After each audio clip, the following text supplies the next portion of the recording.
से बोलिए बाबा नीलकंठ की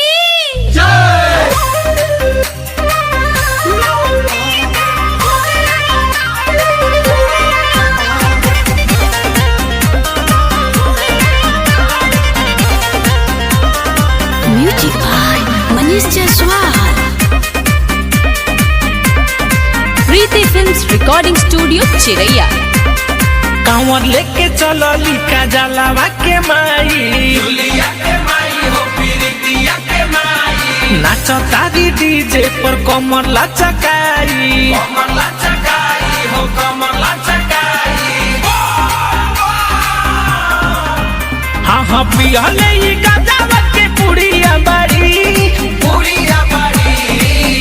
घर बाही पेन्हले हरी हरी चूड़िया बाड़ी नवकी बहुरिया बाड़ी नवकी बहुरिया बाड़ी नवकी बहुरिया बाड़ी नवकी बहुरिया बाड़ी।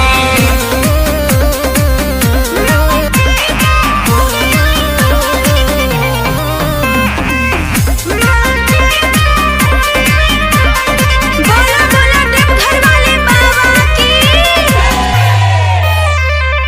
तोरा हो सिंहारी में गेरुआ रंग सड़िया आँखी में काजर कोइले बाड़ी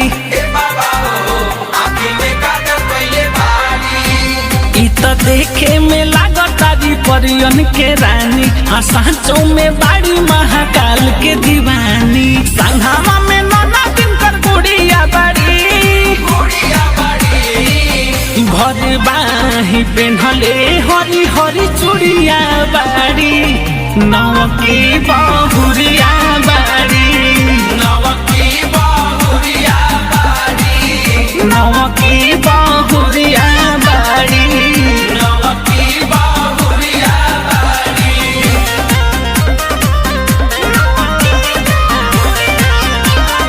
म्यूजिक बाय मनीष जायसवाल।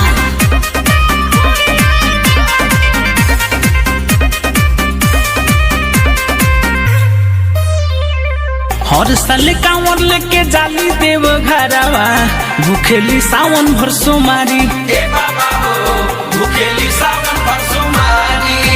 हाँ बबुआ विकास के संगे चलतारी हरदम बम बोलतारी राहुल सिंह के एक तुरिया बाड़ी घर बाही पेन्हले हरी हरी चूड़िया बाड़ी नवकी बहुरिया बाड़ी नवकी बहुरिया बाड़ी नवकी